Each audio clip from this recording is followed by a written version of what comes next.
We have teenage multimillionaires flying around in their own jet planes.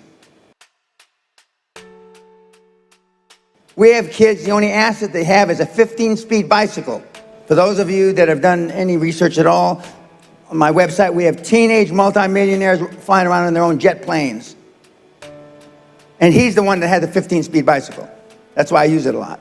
He's not a teenager anymore. He's 21. If he were standing right here, Josh Kim. He's half Korean, half Caucasian. But the one thing that they all have in common is they're hungry. Hungry for a better life. Hungry for change. Hungry for the tough love their parents didn't give them. So is that what it needs? You have to be hungry. You need to feel the pain. Growth only comes through pain.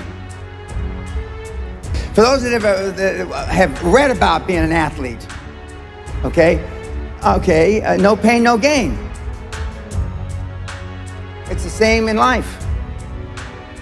Elon Musk, Steve Jobs, Dan Peña, Ted Turner, amongst a whole bunch of others, all had one thing in common. We all slept in our office the first 5 or 10 years of our business life. Slept in our office the first 5 or 10 years of our business life. I think we would like to know, how does it work? The QLA principle. Okay. The basics. What can you teach him? There's only one moving part to the QLA model.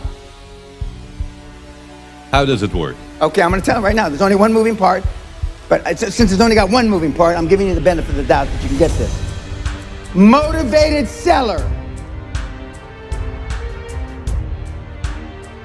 Now, I know it's not politically correct to talk about having sex with 1,000 partners anymore. But rock stars got nothing on Dan Peña. I got more ass than a toilet seat at a fucking bus station. And I was proud of it. How? Because I asked. The squeaky wheel gets the grease. And you've been taught all your life not to ask.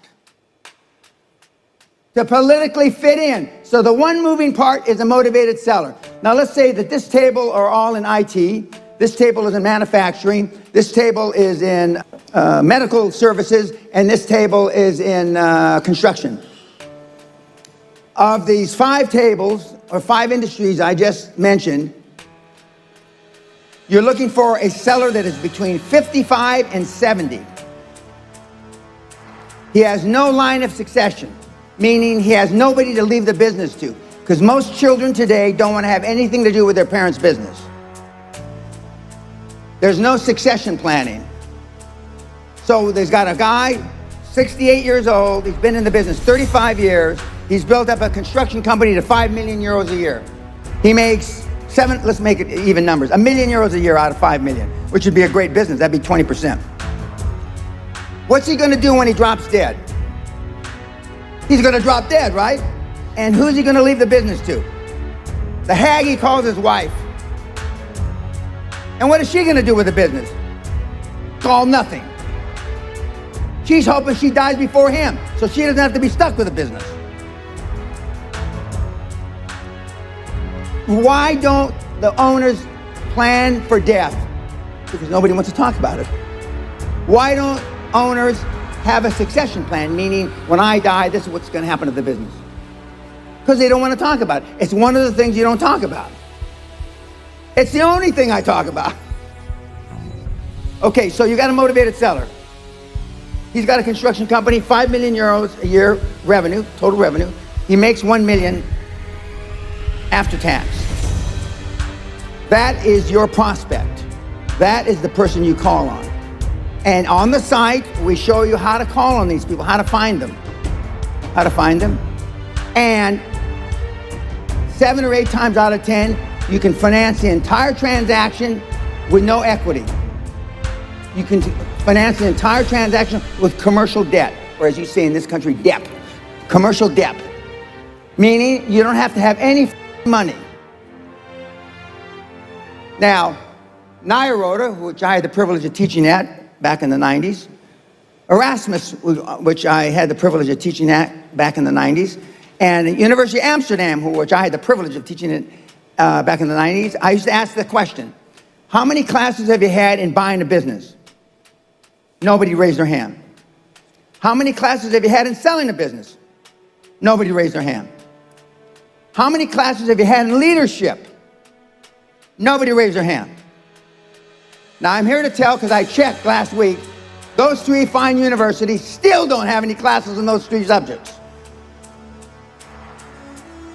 So they're not teaching you how to sell your business. They're not teaching you how to buy a business.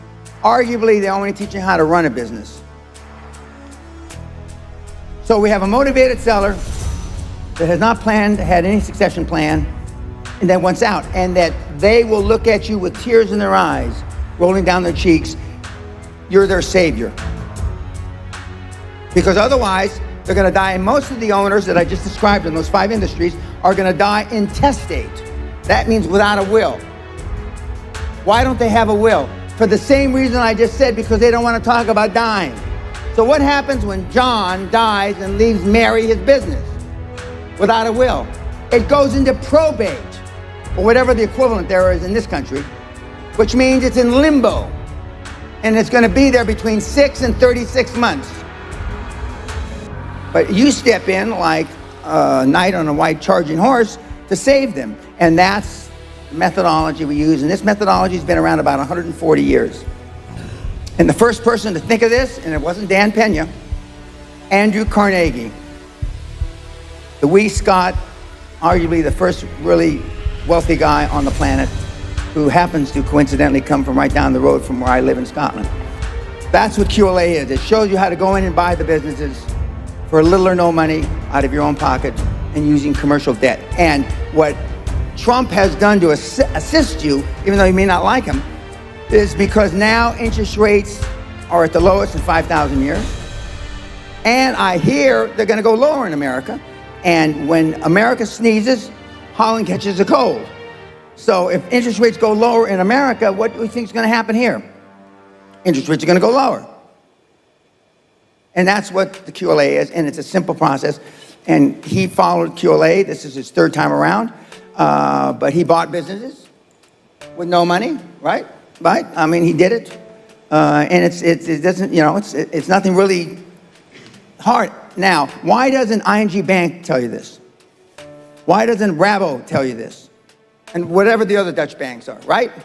Because this methodology I just described to you has little or no fees.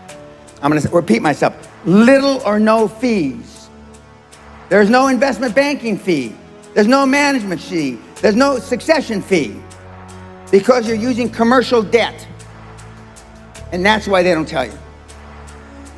But then, is it still that easy as it was 20 years ago? Yes. You go to the it's bank. Easier now because there's more money on the street. But you go to the bank and you say that, I want to have your money.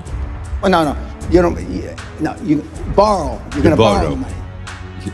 Just like you did. Yeah, but that was 20 years ago, other time. And what I did what he told me, and I didn't know better. So I went in, ING Bank, I asked for $500,000 and went out with the money. Because you told me you're not going to leave without the money. You don't leave without the money, or a check, or a wire transfer. You sit there and until they're embarrassed. You go in when the fucking bank opens up, 9 o'clock, 10, and you don't leave the goddamn place until you got money in your pocket. I mean, literally. Now, see, most of you wouldn't do that because you'd be embarrassed. And it's still that it's better to go to a new bank? Oh, yeah. A new office? When a new ING branch opens up in wherever, okay, there's 3 things that you know for sure. Number 1, they've done a lot of marketing surveys that they need a branch there. Number 2, the branch has a lot of money, ING Bank. And number 3, they have no customers. That new branch does not have one customer when it opens up the first day on a Monday morning. Except for you, because you're going to be the first one in the door. I used to go around in my limousine. I'd go from branch to branch to branch. Boss, wake up, we're here. And I mean, I go through the same bullshit, the same pitch, which are all on my site free. And I wouldn't leave without it. And we give you a script. What is your legal lending limit? What's your personal lending limit? The bank officer. You probably don't even know, if you've ever dealt with a bank, what the legal lending limit of the bank is. You probably don't even know what the banker's legal lending limit. And the banker will say, well, I can sign for $50,000. You personally can sign for $50,000. What a lucky day for the two of us. All I need is $49,500. What a lucky day. And we have kids doing this in the Netherlands today. So even since all the rules in the financial system has changed, you say it's still easy. And the reason why it's easier, because from 20 years ago, there's probably 100 times more cash trying to get out of the bank doors into our pockets now than when you did it 20 years ago. For every dollar, for every euro you put in a bank, they lend out between 20 and 40 euros for every euro you put in, depending on the structure, depending on the balance sheet of the bank. So for every 1,000 euros you deposit, they can lend out between 20,000 and 40,000 euros. But now the difference is there's so much more money. And from when you did it, the interest rates are probably 1/5 as high as they were when you took the money from the bank. Why commercial debt and no private equity or venture capital? Because when you take private equity and venture capital, they're going to want the lion's share of the ownership of the business. The famous story is when Steve Jobs and Wozniak started Apple, they got an investment of $91,000 from a guy named Marcellus. He took 1/3 of the equity, and Wozniak and Jobs took 1/3 each. Now, that $90,000, they take 90% and leave 10% to the founders or the owners. But it's too easy. It's too easy. And when you know that the banks, 75% of all bank loans on the planet are made the last 90 days of the calendar year. I'm going to say it again. 75% of all bank loans made in the world are made the last 90 days of the year. Why? Because they want to get the money out the door so they can pay Christmas bonuses. Now that's a pretty shitty reason. But if the bankers were smart, they wouldn't be bankers, would they? For that very reason. So back to the beginning. You find a motivated seller. Amen. Or more. Is everyone motivated? Because No. sometimes you want to buy another business. And he's not motivated, and you want to have it. Well, then you can do a joint venture. A joint venture by accounting standards is a 50-50. Joint ventures are not 80-20 or 70-30, they're 50-50. Because he may not be motivated today, but let's say he's only 57 and he wants to retire when he's 65. You buy 50% of his business, you're his 50% partner for the next 6 or 7 years. And then you buy the next 50% at the end of that 6 or 7 years. But 9 times out of 10, they won't last till they're 65. When they see that they've turned over the reins, so to speak, and they've turned over the leadership, and they've turned over the controls, and you really know what you're doing, then they'll probably last 2 or 3 years and they'll run out. But nobody wants to, well, unless you're having sex, nobody wants to die in the saddle. I mean, you don't. You want to die and go to where you live in the sun and sail your boat around. And so it's not that hard. But they're not going to call you.